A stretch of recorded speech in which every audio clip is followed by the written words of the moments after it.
So hi, I'm Rishudit, and in today's video we are going to discuss job rotation versus job enlargement. So these are techniques of job design. In the previous video we discussed the job design कि job design आपका क्या होता है वो बिल्कुल detail में हमने समझ लिया था और उसकी जितनी भी टेक्निक्स होती हैं वो भी मैं आपको एक ओवरव्यू वहाँ पर मैंने आपको दे दिया था कि वो सब क्या होती हैं। अब हम उन सब टेक्निक्स को डिटेल में उनकी डिसएडवांटेजेस और एडवांटेजेस के साथ हम अब समझेंगे वन बाय वन।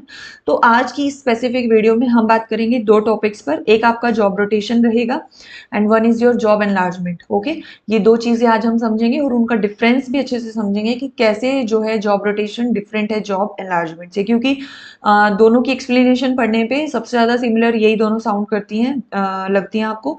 तो वो कैसे डिफरेंट होती है वो एक बहुत अच्छे से एक एग्जाम्पल के साथ आज मैं आपको समझा दूंगी, ताकि आप कभी भी लाइफ में ये नहीं भूलोगे कि जॉब रोटेशन और जॉब एनलार्जमेंट किस तरीके से डिफरेंट है। ठीक है, सो स्टार्ट करते हैं। If you want to understand any other concept from human resource management then you may just go and check out this playlist. This series is going on this channel, so link इसका मैं डाल दूंगी description box में, आप जाके checkout कर लेना बाकी सब टॉपिक्स एचआर के। सबसे पहले बात करते हैं जॉब रोटेशन की। जॉब रोटेशन क्या होता है? बहुत सिंपल एक्सप्लेनेशन तो इसकी यही है जो मैं हमेशा देती हूँ, अपनी लास्ट वीडियो में मैंने दी थी कि सपोज डिफरेंट डिफरेंट आपकी जॉब्स हैं, फर्स्ट जॉब है, थर्ड जॉब है, फोर्थ जॉब है, फोर्थ जॉब है। जितनी भी आपकी जॉब है आप सिंपली क्या करते हो, एम्प्लॉय सपोज आपका इस जॉब पे काम कर रहा है, फर्स्ट जॉब पे काम कर रहा है। अब वो क्या होता है कि एक ही जॉब को करते करते करते करते ना बोर हो जाता है। ठीक है, कोई भी काम है यार, आप सपोज एक बिलिंग का काम आपको दिया हुआ है, आप 6-6 महीने तक लगातार बिल बनाते रहोगे, बिल बनाते रहोगे, आप परेशान हो जाओगे, बोर्डम आ जाएगी जॉब के अंदर। उससे क्या होगा, आपका इंजॉयमेंट नहीं रहेगा जॉब प्लेस पे कोई भी।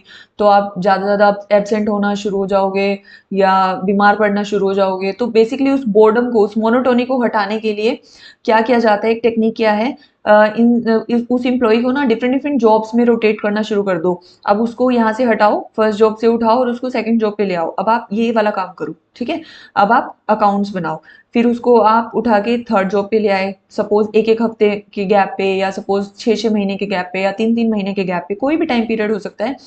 तो कुछ रेगुलर पीरियड ऑफ टाइम पे आपको डिफरेंट डिफरेंट जॉब्स में रोटेट किया जाता है। ठीक है, एक बार किसी एक जॉब में, फिर किसी और जॉब में, फिर किसी और जॉब में। तो ये आपका होता है जॉब रोटेशन। ठीक है, तो इसको जब आप समझेंगे तो ये क्या बोलता है कि so it refers to moving employees from job to job to add variety. एक तो इसका गोल क्या होता है कि वेराइटी ऐड कर दो। इंसान की जॉब जो है, एम्प्लॉय की जॉब जो है, उसके अंदर ऑब्वियसली वेराइटी ऐड हो जाएगी ना। वो फर्स्ट जॉब भी कर रहा है, अब सेकंड जॉब भी कर रहा है, थर्ड जॉब भी कर रहा है, तो डिफरेंट डिफरेंट काम जब वो करेगा तो वेराइटी ऐड हो गई उसके काम में। दूसरा, वो बोर्डम को रिड्यूस कर देगा, मोनोटोनी नहीं आएगी उसके काम में। लेकिन एक और चीज जो आपको इसके अंदर ध्यान रखनी ना, वो ये है मेन पॉइंट, कि another job at the same level, जो लेवल है ना वो हमेशा सेम रहेगा। जो ये डिफरेंट डिफरेंट जॉब है, first second third fourth job, ये सब आपकी सेम लेवल पे है। इसमें ऐसा नहीं है कि आपको कुछ हायर स्किल्स की जरूरत पड़ रही है। ये भी सीए किया हुआ बंदा कर रहा है, ये भी सीए किया हुआ बंदा कर रहा है, ये भी। ऐसा नहीं है कि सेकंड जॉब को करने के लिए हमें सीएफए की रिक्वायरमेंट है, या ऐसा नहीं है कि थर्ड जॉब को करने के लिए हमें सीएमए की रिक्वायरमेंट है। जितना भी जो हमारी स्किल्स की रिक्वायरमेंट या जो एक लेवल होता है ना, वो लगभग सेम लेवल रहता है उन सब जॉब्स का, बस वो डिफरेंट डिफरेंट जॉब्स होती हैं। ठीक है, तो स्किल रिक्वायरमेंट जो है एज सच वो आपकी सिमिलर रहेगी, लेवल जो है वो सेम रहेगा। ठीक है, ये आपने जरूर मेंशन करना है जॉब रोटेशन के अंदर। अब एक एग्जांपल के साथ इसको समझते हैं, you will understand it better. Now suppose एक एम्प्लॉई है, ठीक है, ये सिर्फ एक सिंगल एम्प्लॉई का एग्जांपल है। उसको हमने फर्स्ट वीक में काम दिया, टास्क 1 दिया, टू ड्रिल द होल्स। ठीक है, उसको सिर्फ ड्रिलिंग का काम करना। अभी फैक्ट्री का एक एग्जांपल है, प्रोडक्शन हाउस में। दूसरे वीक में हमने उसे असेंबली लाइन में डाल दिया कि आप पार्ट्स को असेंबल करो। थर्ड वीक में हमने बोला आप पार्ट्स असेंबल करना छोड़ो, अब आप कंपोनेंट जो बन के आ रहा है उसको टेस्ट करो। ठीक है, तो इस तरीके से डिफरेंट डिफरेंट वीक्स में उसको डिफरेंट डिफरेंट टास्क पे रखा जा रहा है। तो ये बेसिकली क्या है, जॉब रोटेशन। एक जॉब से, एक टास्क से उसको दूसरे टास्क पे आप ले आए, तीसरे दूसरे से आप उसको तीसरे टास्क पे ले आए। तो ये आपका एक एग्जांपल है जॉब रोटेशन का। अब हम समझते हैं कि जॉब एनलार्जमेंट क्या होता है। ठीक है, मेरिट्स डिमेरिट्स इसके करेंगे हम आज की वीडियो में, लेकिन सबसे पहले मैं आपको इनके ना बेसिक कॉन्सेप्ट समझा रही हूँ, ताकि आप इनका डिफरेंस भी अभी के अभी साथ के साथ समझ पाओ। जॉब एनलार्जमेंट क्या है? It refers to the expansion of the number of different task perform by an employ in a single job. अब लास्ट में तो क्या हो रहा था, डिफरेंट डिफरेंट जॉब्स की बात हो रही थी, है ना। जॉब्स रोटेशन में क्या हो रहा था, डिफरेंट डिफरेंट जॉब्स में एम्प्लॉय मूव कर रहा था। बट अब जॉब तो आपकी सिंगल ही है, उसके अंदर डिफरेंट डिफरेंट टास्क हैं आपकी, एक ही जॉब के अंदर डिफरेंट डिफरेंट टास्क हैं। अब वो नंबर ऑफ डिफरेंट टास्क जो है वो कौन परफॉर्म करेगा, एक सिंगल एम्प्लॉय। ओके अभी समझ नहीं आ रहा हुआ, आ जाएगा अभी मैं नेक्स्ट जब इसका एग्जांपल दूंगी तब समझ आ जाएगा। So adding something similar task to the existing job so that it has more variety and be more interesting. वही सेम पर्पस है इसके कि it adds to the variety and it becomes the job becomes more interesting. ठीक है, एक person है वो एक टास्क कर रहा है, सपोज कोई भी एग्जांपल ले लो यार, बहुत ज्यादा एग्जांपल है। जैसे सपोज कोई टाइपिस्ट है, अभी तक वो सिर्फ टाइपिंग का काम कर रहा था, उस अभी उसको ना पूरा पूरा दिन टाइपिंग टाइपिंग टाइपिंग करते करते वो बिल्कुल बोर हो गया था। तो अब हम उसकी जॉब को इंटरेस्टिंग बनाने के लिए, वैरायटी ऐड करने के लिए, जो एक और एम्प्लॉई लेटर्स बनाने का काम कर रहा था, लेटर्स लिख रहा था, अब हम वो काम भी टाइपिस्ट को ही दे देंगे। अब हम बोलेंगे कि आप लेटर्स भी आप ही लिख लो। ठीक है, तो वो लगभग सेम स्किल लेवल की चीजें, सेम लेवल पे चीजें हैं, बस अब वो दोनों उसको करनी है। तो अब आप बोलोगे कि जॉब एनलार्जमेंट डिफरेंट कैसे हुआ, जॉब रोटेशन से, है ना। तो देखो जॉब रोटेशन में मैंने आपको लास्ट स्लाइड में मैंने आपको बताया था, यहाँ देखिए, यहाँ पे जो ये है ना different different first second third fourth jobs, ये फर्स्ट जॉब छोड़ के सेकंड में आ रहा था, सेकंड जॉब छोड़ के थर्ड में आ रहा था, थर्ड जॉब छोड़ के फोर्थ में आ रहा था। मतलब वो एक टाइम पीरियड पे, किसी एक टाइम पीरियड पे सिर्फ एक जॉब परफॉर्म कर रहा था, सारी नहीं कर रहा था। लेकिन जॉब एनलार्जमेंट में क्या होता है, अगर सपोज ये डिफरेंट डिफरेंट टास्क हैं एक ही जॉब के अंदर 1 2 3 4, तो अब वो फर्स्ट तो कर ही रहा था, प्लस उसको बोला जाएगा आप सेकंड भी कर दो, प्लस उसको बोला जाएगा आप थर्ड भी कर दो, प्लस उसको बोला जाएगा आप फोर्थ भी कर दो। तो उसको मूव नहीं कर रहे, उसका जो जॉब है, उसका जो जॉब का एरिया है, जो स्कोप है, जितना वाइड है उसका जॉब, उसको और ज्यादा एनलार्ज कर रहे हो आप। ठीक है, और ज्यादा बड़ा बना रहे हो, उसके उसके अंदर जॉब्स जो है वो ऐड कर रहे हो और ज्यादा टास्क को। ठीक है, तो आई होप जॉब एनलार्जमेंट आपको समझ आ गया। एग्जाम्पल देख लो और अच्छे से आ जाएगा। ये एक जॉब एनलार्जमेंट का एग्जाम्पल है। अब वो तो आपके उस केस में सिर्फ एक ही एम्प्लॉय था, वो अलग अलग वीक्स में अलग अलग टास्क परफॉर्म कर रहा था। लेकिन अब जो है ये डिफरेंट डिफरेंट 3 एम्प्लॉयज हैं आपके, एम्प्लॉय 1 2 एंड 3। अब ये तीनों एम्प्लॉय क्या कर रहे हैं, पहला एम्प्लॉय भी तीनों टास्क करेगा, होल्स भी ड्रिल करेगा, पार्ट्स को भी असेंबल करेगा, टेस्टिंग भी करेगा। दूसरा एम्प्लॉय भी तीनों तीनों काम करेगा, तीसरा एम्प्लॉय भी तीनों तीनों काम करेगा। ठीक है, तो ये क्या हो रहा है कि उनकी एक ही जॉब में, जो होल्स ड्रिल करने की जॉब थी इस एम्प्लॉय की, उसी में मैंने पार्ट्स असेंबली का भी जॉब ऐड कर दिया, टेस्टिंग का टास्क भी ऐड कर दिया। तो ये एक ही जॉब के अंदर डिफरेंट डिफरेंट टास्क को ऐड ऑन कर दिया जाता है। जब ऐड ऑन कर दिया जाएगा तो वो जॉब क्या हो जाएगी, एनलार्ज हो जाएगी। ठीक है, अब इसके मेरिट्स और डिमेरिट्स दोनों के फिर करेंगे इसके बाद, इस स्लाइड के बाद। अभी मैं एक बार आपको डिफरेंस बेसिक समझा देती हूँ। दो मैं एग्जांपल्स लूंगी, उनको समझने के बाद, उनको सुनने के बाद बिल्कुल क्लियर हो जाएगा आपको दोनों का ही डिफरेंस कि क्या जॉब रोटेशन है और क्या आपका जॉब एनलार्जमेंट है। सपोज यूट्यूब वीडियोस का मैं एक एग्जांपल लेती हूँ। Now suppose I have to make 30 YouTube videos. ठीक है, मेरा ये टारगेट है, मुझे 30 यूट्यूब वीडियो बनानी है। अब मैंने 3 लोगों को हायर किया हुआ है, एम्प्लॉय 1, एम्प्लॉय 2, एम्प्लॉय 3। ये 3 एम्प्लॉयज मेरे अंडर काम कर रहे हैं, मुझे इनकी हेल्प से ये 30 वीडियोस जो है वो रेडी करानी है। अब मेरे पास एक तो ऑप्शन है जॉब रोटेशन का। ठीक है, जॉब रोटेशन में मैं क्या करूंगी पता है, मैं क्या करूंगी, मैंने 3 टास्क, मैंने अपनी जॉब को डिफरेंट डिफरेंट टास्क में बांट लिया। जैसे एक टास्क मेरा है स्क्रिप्ट लिखने का, कि एक पर्सन स्क्रिप्ट लिखेगा। एक टास्क है मेरा कि उस वीडियो को बनाएगा कौन, वीडियो कैप्चरिंग होएगी, जो जो ऑन कैमरा आएगा और उस वीडियो को रिकॉर्ड करेगा। और थर्ड होएगा जो एक पर्सन उसको एडिट करेगा और अपलोड करेगा, जितना भी उसका क्लैरिकल काम है वो सारा करना। ठीक है, तो ये 3 जो है मेजर टास्क मैंने बना लिए अपने वीडियो मेकिंग के। अब मैंने बोला कि जो 3 एम्प्लॉयज है ना मेरे, मैं फर्स्ट वीक में, मैं वीक 1 में फर्स्ट एम्प्लॉय ये काम करेगा, सेकंड एम्प्लॉय ये काम करेगा और थर्ड एम्प्लॉय ये काम करेगा। अब मैं क्या करूंगा, जॉब्स को रोटेट कर दूंगा। अब जो वीक सेकंड है मैं उसमें क्या बोलूंगी कि अब एम्प्लॉय 1 ये जो स्क्रिप्टिंग का काम है वो एम्प्लॉय 2 करेगा, वीडियो कैप्चरिंग का काम एम्प्लॉय 1 करेगा और एडिट एंड अपलोड का काम एम्प्लॉय 3 करेगा। ठीक है, अब वीक 3 में मैं फिर से रोटेट कर दूंगी कि यहाँ पे एम्प्लॉय 3 करेगा, यहाँ पे एम्प्लॉय 1 काम करेगा, यहाँ पे एम्प्लॉय 2 काम करेगा। तो इस तरीके से मैंने क्या किया है, हर एम्प्लॉय के जॉब्स को रोटेट करती रही मैं, और इस तरीके से मेरा क्या होगा, 30 की 30 वीडियोस भी बन जाएंगी। हर एम्प्लॉय को ये भी नहीं लगेगा कि वो पूरे महीने स्क्रिप्ट ही बनाया जा रहा है या एक एम्प्लॉय एडिट ही करे जा रहा है। उनके टास्क भी डिवाइड हो जाएंगे और वो हर एम्प्लॉय हर टास्क पे जब काम करेगा, हर जॉब पे काम करेगा, तो उसको एक ओवरऑल पूरा वीडियो मेकिंग का काम भी करना आ जाएगा। ठीक है, तो ये तो था जॉब रोटेशन का एग्जाम्पल। अब हम करते हैं जॉब एनलार्जमेंट। कि जॉब एनलार्जमेंट में अगर मैं जाती हूँ तो मैं क्या करूंगी जॉब एनलार्जमेंट के अंदर। अब ये जो 3 काम है ना, ये तीनों तीनों एक ही एम्प्लॉय को करने हैं, क्योंकि तीनों तीनों टास्क हम एक ही एम्प्लॉय से उस जॉब के अंदर कराएंगे। जैसे जो एम्प्लॉय 1 है वो स्क्रिप्ट भी लिखेगा और वीडियो कैप्चर भी करेगा और एडिट एंड अपलोड भी करेगा। इसी तरीके से यही तीनों काम एम्प्लॉय 2 भी करेगा और यही तीनों काम एम्प्लॉय 3 भी करेगा। तो अब जो 30 वीडियोस हैं, 30 के 30 वीडियोस, वो स्क्रिप्ट तो पूरी लिख पा रहा था, लेकिन 30 के 30 वीडियोस का एक ही एम्प्लॉय तीनों काम तो नहीं कर सकता उतने ही टाइम में। तो अब हम क्या करेंगे, 10-10 वीडियो बांट देंगे तीनों में। तो इस तरीके से हम जो है जॉब को डिजाइन करते हैं। आपको जॉब को डिजाइन करने का जो बेसिकली काम है, जो मैं आपको समझाना चाह रही हूँ, वो आपको यहाँ से समझ आ रहा है। अगर आप थोड़ा सा इसको फोकस के साथ समझने की कोशिश करेंगे तो बहुत अच्छा एग्जाम्पल मैंने यहाँ पे फ्रेम किया है कि 30 वीडियो बनानी है, 30 दिन का हमारे पास टाइम है।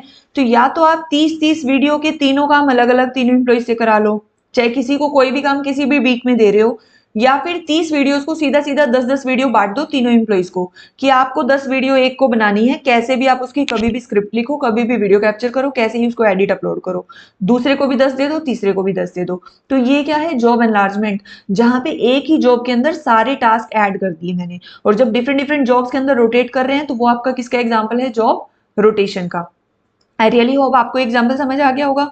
अब दूसरा एग्जाम्पल अगर मैं इसमें लूं तो एक आपका नर्स का एग्जाम्पल हो सकता है। अगर ये आपको थोड़ा सा कंबरसम लगा हो, कॉम्प्लेक्स लगा हो एग्जाम्पल मेरा, तो एक मैं और सिंप्लीफाइड एग्जाम्पल आपका अटैच कर देती हूँ नर्स का। जैसे कोई सपोज एक नर्स वर्किंग है हॉस्पिटल के अंदर, तो अगर मैं जॉब रोटेशन की बात करूं, जॉब रोटेशन क्या हो जाएगी कि वो एक महीने पीडियाट्रिशियन के साथ काम कर रही है, एक महीने गायने के साथ काम कर रही है और एक महीने वो इमरजेंसी वार्ड में काम कर रही है। तो इस तरीके से उसका क्या कर रहे हैं हम, डिफरेंट डिफरेंट डिपार्टमेंट्स के अंदर जॉब रोटेट हो रही है। एक महीने उसने पीडियाट्रिशियन के साथ काम किया फिर छोड़ दिया, फिर दूसरे महीने गायनेकोलॉजिस्ट के पास काम किया फिर छोड़ दिया। ये इसका क्या था, जॉब रोटेशन। जॉब एनलार्जमेंट क्या हो जाएगा, जॉब सेम रहेगी उसकी, जो भी उस नर्स की जॉब है वो सेम ही रहेगी। कि सपोज वो पीडियाट्रिशियन के डिपार्टमेंट में काम करती है, तो उसकी जो भी जॉब थी वो तो सारे काम वो कर ही रही है, प्लस उसके और टास्क ऐड ऑन कर देंगे। जैसे सपोज अब हमने उसको बोला कि आपको हर रोज 8 बजे रात को सब बच्चे जो भी हॉस्पिटल में एडमिटेड हैं उन सबको एक विजिट भी करके आनी है, या प्लस जो भी बच्चों को बैंडेज की रिक्वायरमेंट है वो भी अब आप करोगे। तो ये डिफरेंट डिफरेंट जो टास्क हैं वो हमने उसको ऐड कर दिया है। सपोज टेम्परेचर चेक है, इस टाइप के कुछ भी जो सिंपल टास्क रहेंगे आपके, वो हम उसकी जॉब में ऐड करते जाएंगे। तो जो उसका बेसिक जॉब है, जो उसके बेसिक टास्क वो परफॉर्म करती हुई आ रही थी वो तो करेगी ही, प्लस बाकी भी वो ऐड हो जाएंगे उसके में। तो ये आपके जॉब रोटेशन और जॉब एनलार्जमेंट के एग्जाम्पल्स थे। अब लास्टली हम बात करेंगे मेरिट्स और डिमेरिट्स की, पहले जॉब रोटेशन के फिर जॉब एनलार्जमेंट के, ताकि अगर आपको क्वेश्चन पेपर में क्वेश्चन आता है एक्सप्लेन जॉब रोटेशन या एक्सप्लेन जॉब एनलार्जमेंट, तो अब आपको पूरा पूरा कंप्लीट क्वेश्चन सिर्फ एक ही टॉपिक का एक्सप्लेन करना है, तो उस केस में आपको वॉल्यूम मिल जाए, इसके लिए मैं ये सब चीजें ऐड ऑन कर रही हूँ। तो सबसे पहले जॉब रोटेशन के बेनिफिट्स आ जाते हैं। बेनिफिट्स क्या क्या हैं, so it turns the specialist into journalist. ये मैंने जॉब रोटेशन आपको एक्सप्लेन किया था तभी समझा दिया था कि जो स्पेशलिस्ट से जर्नलिस्ट में टर्न करने का क्या मतलब है। जब वो सिर्फ एक ही जॉब पे काम करता रहेगा तो वो उसका स्पेशलिस्ट बन जाएगा, है ना, तो वो उसका स्पेशलिस्ट बन जाएगा। लेकिन अब हम क्या कर रहे हैं, उसको सेकंड जॉब पे भी भेज रहे हैं, फिर उसको थर्ड पे भेज रहे हैं, फिर उसको फोर्थ पे भेज रहे हैं।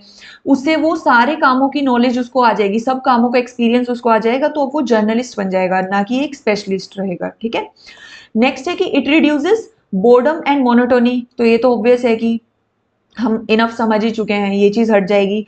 डेवलपमेंट ऑफ न्यू आइडियाज, अब ये कैसे आएगा, अब देखो जब एक पर्सन है, समझने की कोशिश करना, जब एक पर्सन डिफरेंट डिफरेंट डिपार्टमेंट्स में या डिफरेंट डिफरेंट जॉब्स में काम करता है ना, तो होता क्या है उससे, अब वो पूरे प्रोसेस को समझ पाता है। अब जब एक इंसान ने वीडियो स्क्रिप्ट भी लिख ली, कैप्चर भी कर ली, एडिट भी कर ली, अब उसको प्रोस एंड कॉन्स समझ आ जाते हैं कि अब हमें वीडियो बनाते हुए ना ये चीजें नहीं करनी, वरना बाद में एडिटिंग में प्रॉब्लम आएगी। ठीक है, या हमें स्क्रिप्टिंग में ना इसी टाइप से पॉइंट्स को मेंशन करना है, फिर वीडियो मेकिंग में आसानी हो जाती है। तो उसको अब जब ये पॉइंट समझ आ जाएंगे तो वो अपने आप से कनेक्ट कर पाएगा, चीजों को अपने लेवल पे समझ पाएगा कि कैसे चीजें एज अ होल हो रही हैं। ठीक है, जब वो एज अ होल पूरे कॉन्सेप्ट को, पूरी चीज को समझ जाता है, तो वो खुद से भी न्यू न्यू आइडियाज और सजेशन जो है वो इंट्रोड्यूस करता है। लास्ट है आपका ओवरऑल डेवलपमेंट। जब उसका हो जाता है, जब वो इस जॉब की नॉलेज भी उसको हो जाएगी, सेकंड की, थर्ड की, फोर्थ की, तो वो जब ओवरऑल उसको चीजें समझ आ जाती हैं, ओवरऑल उसका डेवलपमेंट हो जाता है, तो उसके लिए इजी हो जाता है बिगर पोजीशंस होल्ड करना। उसको जो है आप और हायर पोजीशंस के लिए कंसिडर कर सकते हो, एग्जीक्यूटिव पोजीशन के लिए, या कोई भी हायर पोजीशन जो उससे ऊपर के लेवल की पोजीशंस है, अब वो धीरे धीरे ग्रो कर जाता है उन पोजीशंस पे हायर होने के लिए। ठीक है, तो ये तो कुछ थी आपकी मैरिट्स, बट यहाँ पे कुछ प्रॉब्लम्स भी आ जाती हैं जो कि जॉब रोटेशन के साथ एसोसिएटेड है। फर्स्ट है आपकी increase in training and development cost. अब वो क्यों है? ऑब्वियस है ना कि किसी इंप्लॉय को अगर आप डिफरेंट डिफरेंट जॉब्स पे रखोगे, आप ये काम भी करो, आप वो काम भी करो, तो आपको वो सब सिखाना भी तो पड़ेगा ना उसे। उन सब के लिए ट्रेनिंग भी देनी पड़ेगी, डेवलपमेंट भी देना पड़ेगा, तो उन सब के साथ कॉस्ट आएगी। दूसरा ये कहते हैं कि डिक्रीज इन प्रोडक्टिविटी। तो डिक्रीज कैसे होता है प्रोडक्टिविटी में? आप समझने की कोशिश करना। जब एक एम्प्लॉई एक काम के अंदर, फर्स्ट जॉब के अंदर, जब वो अपने आप को अच्छे से सेट कर लेता है, ठीक है, अब वो उसके अंदर प्रॉपरली अच्छे से उसको सब चीजें समझ आ गई, उसने अच्छे लेवल पे काम करना शुरू कर दिया, वो एक्सपर्ट बन गया इसके अंदर। अब उसको एकदम से ना ऑल ऑफ अ सडन आप उठाते हो और दूसरी जॉब में डाल देते हो, फिर आप उठाते हो थर्ड जॉब में डाल देते हो। अब वो नई जॉब्स के साथ, नए सिस्टम के साथ, नए लोगों के साथ, नए एनवायरनमेंट में एक्वेंट होने में, चीज को समझने में, उसके अंदर एक फ्लुएंसी लाने में उसको थोड़ा टाइम लग जाता है।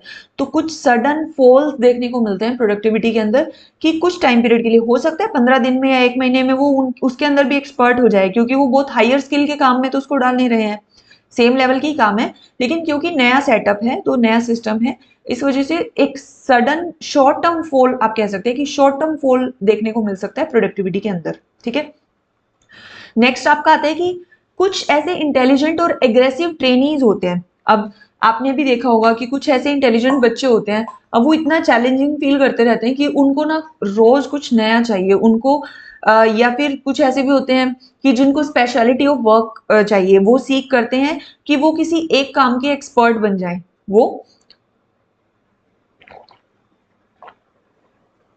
वो सोचते हैं कि वो किसी एक काम के एक्सपर्ट बन जाएं। तो स्पेशलिटी जब कोई सीख करता है, तो उसके लिए उसको जॉब रोटेशन बहुत ज्यादा अट्रैक्ट नहीं करती, क्योंकि उसको पसंद नहीं है डिफरेंट डिफरेंट जॉब्स में स्विच करते रहना, रोटेट करते रहना।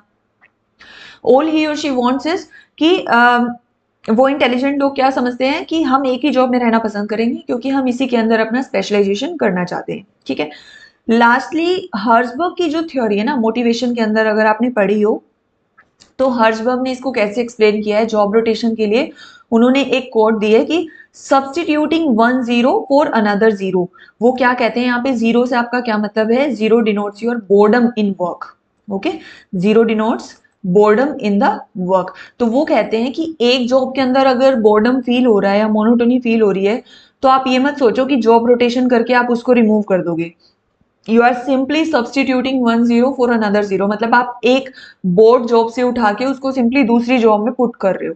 उसकी, उससे बोर्डम कुछ नहीं हटने वाली, क्योंकि वो सेम ही स्किल का काम है ना। या तो आप उसको इतना चैलेंजिंग कुछ दे रहे हो, आप उसको हायर पोजीशन का काम दे रहे हो, उसके लिए आप उसको कुछ नया लर्न करना पड़ेगा, उसको एक पावर की फीलिंग आएगी, उसको एक स्टेटस की फीलिंग आएगी, तो उससे तो उसकी बोर्डम हटे भी। लेकिन यहाँ पे तो आप उसको एक जगह से उठा के सेम दूसरी जगह में डाल रहे हो, बस वो दूसरी तरह का टास्क है। तो अपनी अपनी नजरिए की बात होती है, देखने की बात होती है। हर्जबर्ग ने इस पे जो भी अपना ओपिनियन दिया है वो क्या है कि substituting one zero for another zero. Next आपका आ जाता है जॉब एनलार्जमेंट। तो उसके मेरिट्स और डिमेरिट्स क्या रहेंगे? मेरिट्स इसकी ये हो जाएंगे कि एक तो वही टास्क में वैरायटी ऐड हो जाती है। ठीक है, जॉब को जब आप एनलार्ज कर देते हो, तो एक जॉब में एक टास्क के साथ साथ आपने दूसरा टास्क भी ऐड कर दिया, तीसरा भी ऐड कर दिया, चौथा भी ऐड कर दिया, तो डिफरेंट डिफरेंट टास्क की वैरायटी यहाँ पर आ गई। दूसरा कहते हैं कि मीनिंगफुल वर्क मॉड्यूल्स। अब इसका क्या मतलब है? जो मैंने अभी आपको यूट्यूब का एग्जाम्पल दिया वीडियोस बनाने का, उसके अंदर एक पूरा ना वर्क मॉड्यूल बन गया। अब एक ही बंदा स्क्रिप्ट भी बना रहा है, वीडियो भी शूट कर रहा है, एडिट भी कर रहा है, अपलोड भी कर रहा है, उसको पूरा वर्क मॉड्यूल समझ में आ गया। तो समझ में आने से उसके लिए वो वर्क जो है ना उसका, वो और ज्यादा मीनिंगफुल बन जाता है। अगर एक पर्सन सिर्फ edit edit edit edit edit करता रहेगा, उसको कुछ नहीं पता वो कंटेंट कहाँ से आ रहा है, उसको रिसर्च कैसे किया गया, उसका ऑडियंस कौन है, उस पर कैसे इम्पैक्ट आने वाला है, वो सिर्फ एडिट किए जा रहा है उसको सपोज, तो उससे ना वो बहुत ज्यादा मीनिंग डिराइव नहीं कर पाता उस जॉब से। तो इसी वजह से वो उसको फिर बोर करना शुरू कर देगी, उससे कुछ वैल्यू एडिशन उसको फील नहीं होगा उस जॉब के अंदर। लेकिन अगर वो सारे काम खुद से करेगा तो वो एक कनेक्शन एस्टैब्लिश कर पाएगा, तो उसका पूरा वर्क मॉड्यूल जो है वो और ज्यादा मीनिंगफुल बन जाएगा, जो कि अल्टीमेटली उसको और ज्यादा सेटिस्फैक्शन प्रोवाइड करेगा। दूसरा वो बोलता है कि एबिलिटी यूटिलाइजेशन। तो जब आप इस तरीके से डिफरेंट डिफरेंट टास्क एक ही इंप्लॉय से कराते हैं तो उससे उसकी मेंटल प्लस फिजिकल एबिलिटीज जो है ना वो सारी उसकी वेल यूटिलाइज आप कर पाते हो। और जब उसकी सारी एबिलिटीज को आप अच्छे से यूटिलाइज कर पाओगे तो उससे उसको और ज्यादा सेटिस्फैक्शन मिलता है और इससे उसकी प्रोडक्टिविटी जो है वो और ज्यादा इंक्रीज हो जाएगी। Next is worker pest control. तो वर्कर पेस्ट कंट्रोल का क्या मतलब है कि अब देखिए, मैंने जैसा कि आपको जॉब एनलार्जमेंट जब समझाया था तब मैंने आपको बताया था कि अब जॉब एनलार्जमेंट के अंदर क्या है कि आप वर्कर को इतना पेस दे रहे हो, इतनी अथॉरिटी दे रहे हो कि ठीक है आप अपना ना खुद से मैनेज करो। अब आपको ये 10 वीडियो बनानी है, कैसे भी आपको पूरा काम इस वीडियो से रिलेटेड, इन 10 वीडियो से रिलेटेड सारा काम अब आपको खुद करना है। तो वो इंसान अब अपने पेस पे, अभी तक तो उसको ये था कि मुझे इन दिनों में 10 दिन के अंदर अंदर ही फटाफट से स्क्रिप्ट फिनिश करनी है, क्योंकि उसके बाद ही नेक्स्ट काम शुरू हो पाएगा, शूटिंग का काम हो पाएगा। तो उसके पास एक डेडलाइन थी, वो अपने पेस में काम नहीं कर पा रहा था, वो दूसरे के पेस के हिसाब से काम कर रहा था, ठीक है। लेकिन अब उसका खुद का पेस है, वो जब चाहे एडिट करे, वो जब चाहे शूट करे, वो जब चाहे उसका मन करे तो एक बार में पहले पूरे 10 की स्क्रिप्ट बनाएगा, फिर पूरे 10 को शूट करेगा, फिर पूरे 10 को एडिट करेगा। उसका मन चाहेगा तो वो एक एक को करेगा कि एक की स्क्रिप्ट बनाई, शूट किया, एडिट किया, फिर दूसरे की स्क्रिप्ट बनाई, एडिट किया, शूट किया। तो ये ना बेसिकली वर्कर को हम पेस दे देते हैं, पूरा प्लानिंग कंट्रोलिंग सब उसके हाथ में आ जाता है कि वो कैसे काम करेगा। तो इससे भी और ज्यादा सेटिस्फैक्शन जो है वो डिराइव कर पाता है उस जॉब से। नेक्स्ट इज जो परफॉर्मेंस फीडबैक। परफॉर्मेंस फीडबैक का यहाँ पे क्या मतलब है, ये भी एक बहुत इंपॉर्टेंट पॉइंट है। अब इसको आप जस्ट ट्राई टू अंडरस्टैंड। देखिए, जो आप डिफरेंट डिफरेंट टास्क अगर एम्प्लॉयज को देते हैं ना, डिफरेंट डिफरेंट जॉब्स पे रखते हो, तो आप उनकी परफॉर्मेंस को बहुत अच्छे से एनालाइज नहीं कर पाते। अब सपोज एक इंसान स्क्रिप्ट लिखे जा रहा है, एक इंसान वीडियो वीडियो शूट किए जा रहा है, तो अब जो फाइनल परफॉर्मेंस रहेगी उस वीडियो की, उसके ऊपर कितने व्यूज आते हैं, कितना लोग उसको लाइक करते हैं, डिसलाइक करते हैं, तो वो जो है ना उससे आप ना तो स्क्रिप्ट राइटर की परफॉर्मेंस को चेक कर पाओगे। आपको कैसे पता चलेगा अगर किसी वीडियो के ऊपर व्यूज बहुत डाउन गए, तो आपको कैसे पता कि स्क्रिप्ट वाले ने स्क्रिप्ट अच्छी नहीं लिखी थी, या वीडियो शूट अच्छी से नहीं हुई थी, या वीडियो की एडिटिंग में कोई प्रॉब्लम थी, या अपलोडिंग में टैग्स वगैरह प्रॉपर नहीं डाले गए थे। तो ये सब चीजें जो हैं ये करने में बहुत प्रॉब्लम आती है। लेकिन अगर आपने जॉब को एनलार्ज कर दिया, सारे टास्क एक ही एम्प्लॉय कर रहा है, तो वो पूरा वर्क मॉड्यूल उसी के हाथ में हो गया। वो जो 10 वीडियोज हैं वो पूरी एक ही एम्प्लॉय ने बनाई है, तो उन 10 वीडियोज पे जो अब व्यूज और लाइक्स डिसलाइक्स आएंगे, उससे हम उसकी परफॉर्मेंस चेक कर सकते हैं कि ओवरऑल परफॉर्मेंस जो उसकी रहेगी, उसके लिए अब किसको ब्लेम किया जाएगा, उस सिंगल एम्प्लॉय को। तो उस परफॉर्मेंस के बेसिस पे अगर उसको अप्रेजल देना है, प्रमोशन देना है, या सिंपली फीडबैक देना है कि उसने कैसा काम किया है, तो वो अब करना आसान हो जाएगा after having done job enlargement. Okay, so I hope merits आपको समझ आ गई। डीमेरिट्स की अगर हम बात करें तो वही सब लगभग सेम हो जाएंगे जो आपने लास्ट जॉब रोटेशन में की है, कि ट्रेनिंग कॉस्ट आपकी बढ़ जाएगी, क्योंकि डिफरेंट डिफरेंट टास्क अब उसको करने हैं तो उनके लिए ट्रेन करना पड़ेगा उसको। प्रोडक्टिविटी में fall due to introduction of a new system, the same point I have explained earlier. Next, अच्छा एक इसमें एक और नई चीज आ जाती है, जॉब रोटेशन में नहीं था ये पॉइंट। यूनियन जो है ना वो कई बार लड़ाई करने लग जाते हैं इस चीज के लिए कि अब वो क्या बोलते हैं, आपने वर्कलोड तो बढ़ा दिया एम्प्लॉय का, ठीक है, आप वो अभी तक इतने टास्क कर रहा था, उसके साथ आपने बोल दिया ये भी करो, ये भी करो, ये भी करो, आपने उसका वर्कलोड तो बढ़ा दिया, लेकिन आपने उसके पे में तो इंक्रीज नहीं किया। तो इससे बोर्डम तो पता नहीं होगा या नहीं होगा दूर, आपने प्रॉब्लम और खड़ी कर दी एम्प्लॉय के लिए, आपने तो उसके सिर पे इतना काम और डाल दिया। तो वो कहते हैं कि आप इंक्रीज तो करो पे में, अगर आपने जॉब को एनलार्ज किया है तो, ठीक है। तो ये जो है इसके लिए ओपन एम्प्लॉइज या उनके यूनियन जो है वो इस चीज के लिए लड़ाई करने लग जाते हैं।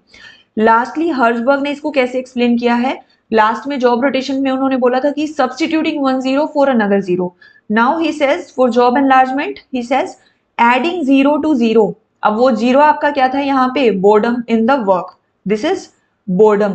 तो अब वो बोल रहे हैं कि एक जॉब अगर बोर्ड कर रही थी उसको एम्प्लॉय को, तो अब आपने उसमें दूसरी और ऐड कर दी, अब आपने तीसरी और ऐड कर दी, अब सब मिलके उसको बोर करेंगी, क्योंकि सारी वही सेम स्किल लेवल पे हैं। तो वहां पे तो आप 0 को सब्सटीट्यूट कर रहे थे दूसरी 0 से, अब आप ऐड कर रहे हो 1 0 to अनदर 0।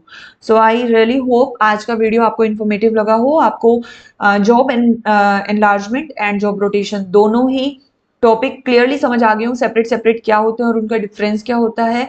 नेक्स्ट वीडियो में हम करेंगे जॉब एनलार्जमेंट और जॉब एनरिचमेंट पे, क्योंकि ये भी एक बहुत कॉमनली आपसे पूछा जाता है क्वेश्चंस में कि जॉब एनलार्जमेंट और जॉब एनरिचमेंट के अंदर डिफरेंस बताइए। उसके अंदर हम दोनों को अच्छे से समझेंगे। सो ये वीडियो अगर आपको अच्छा लगा हो तो please like and share this video with your friends. Please do subscribe if you have not subscribe to this channel yet. Thank you for watching.